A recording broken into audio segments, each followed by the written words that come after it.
first to the stage. You've seen him at the Improv.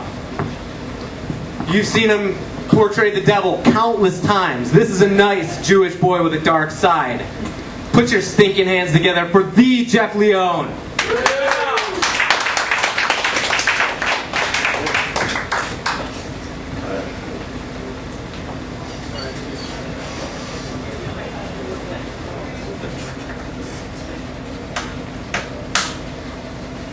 Jeff Leone. Jeff Leone. Yeah. It's always a pleasure being introduced by the great Ralph Vincent. Even if he does pronounce one's name wrong. You know, I am a full-blooded American Jew with kind of a Hispanic last name, so it's almost understandable. My last name is Leon, but it's pronounced Finkelstein.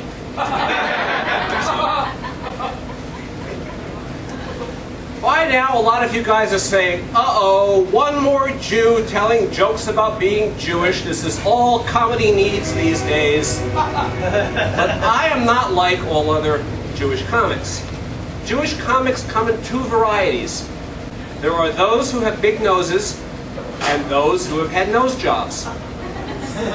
But I am twice the comic any of them are, because I have a big nose and I had a nose job. It's true, I remember coming out from under anesthesia and Dr. Murray S. Clayman was standing over there and he said, "I'm sorry, Mr. Finkelstein, but we couldn't completely remove the big bony hump or your nose would collapse because you don't have enough cartilage." I said, "You couldn't remove the what?"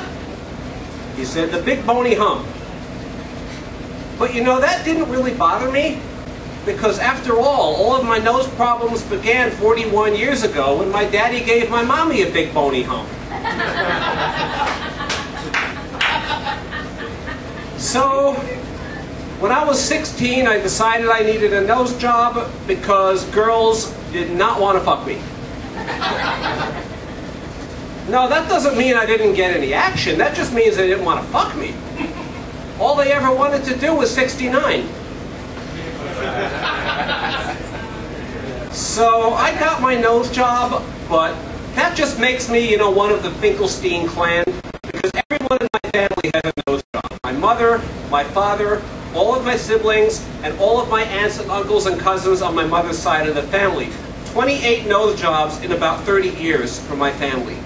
Which pretty much explains why, whenever there's a new pregnancy in my clan, all the local plastic surgeons run out and get new office furniture on credit. Anybody out there think Jews are stingy? You do? Well, you're right, we are stingy. You know why that is? Because we got to put away every penny we have for our kids' nose jobs. Now, there's one person in my family who didn't get a nose job, and that was my little brother Sam, and he had the biggest beak out of everyone in the family. He had a beak out to here. He said, "I don't need a nose job, I'm heading off to Hollywood and you're all going to know my face and know my name." And we all do.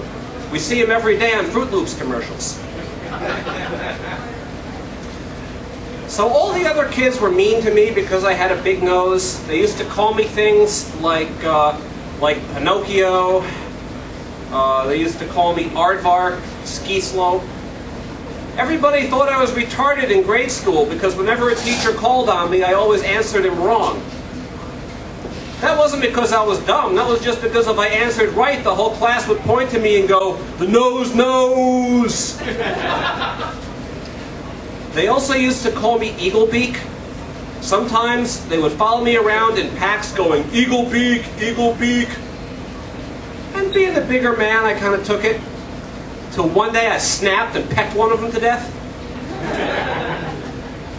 They mostly left me alone, but you know, now I'm 41.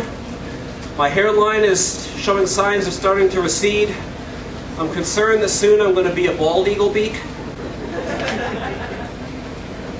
Now, I got it worse from the jocks than from anybody else. And I didn't really have much to say to the jocks except, "Yes, I'll do your math homework. Please stop twisting my nipple." Does anyone out there know what the nipple twist is called?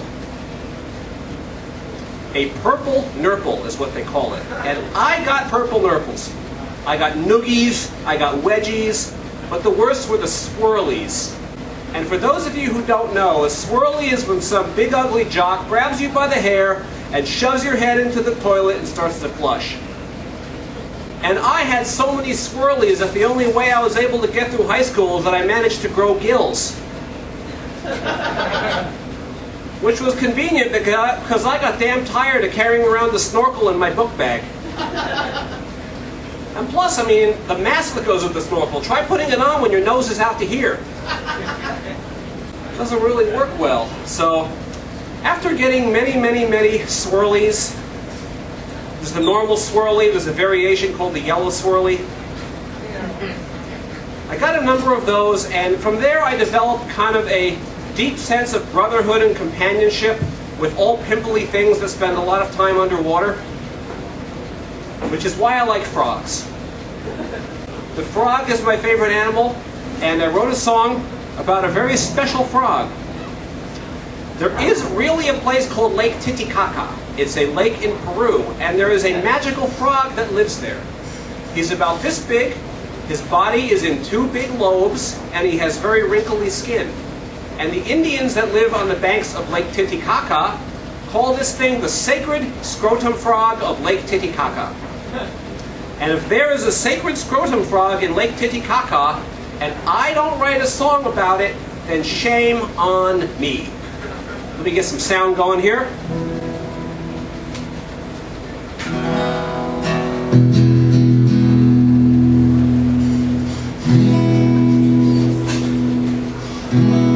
Okay, now just incidentally, this move over here is called a pull-off. I'm very good at that. I just figured I'd let you know. Oh, if you think that is funny, if I'm doing a pull-off now, you can't hear me because this is the jack, and I've got the jack off. Hey, you know, I don't sing very well, and sometimes I'm sort of hard on myself. I just said hard on. You didn't hear that? Okay, scrotum frog of Lake Titicaca. You can milk your lizard, you can water your weasel, you can double-click your mouse. But if you find a lonely beaver, hope you bring it by my house. There are wiener dogs, there are hermaphrodite slugs, there's a beast that has 2 backs. And in Lake Titicaca, there's a wrinkly little frog that looks like a nutsack. Oh, the scrotum frog of Lake Titicaca, his cries can't bring the rain. There's nowhere you could kick this frog where he won't be in terrible pain. The scrotum frog of Lake Titicaca was worshipped like a god. I wish someone would worship my scrotum like they worship that frog. There are prairie oysters and bearded clams and other things in the sea. But if you kiss a chocolate starfish, brush your teeth before you kiss me. You can choke a chicken, you can spank a monkey if he's been really bad. And in Lake Titicaca there's a wrinkly little frog that resembles my nads. Oh, the scrotum frog of Lake Titicaca would really like a kiss. He'll flap his flippers with delight, but he won't turn into a prince. And if you believe what my wife tells me, that our brains are in our balls, then the scrotum frog of Lake Titicaca is the smartest frog of all. You can charm a one-eyed trouser snake if you squeal in the right key. And if you ever need a pearl necklace, you can always get one from me. You can liberate some tadpoles, let your puppies out for air. But the scrotum frog sits in Lake Titicaca and really doesn't care. The scrotum frog of Lake Titicaca hides under the muck. If you tickle his belly, he might pee on you, but that's supposed to bring good luck. There are scrotum frogs in Lake Titicaca, but when the last one's gone, there'll be nothing left that looks like a scrotum that's not hanging under a schlong. Ribbit.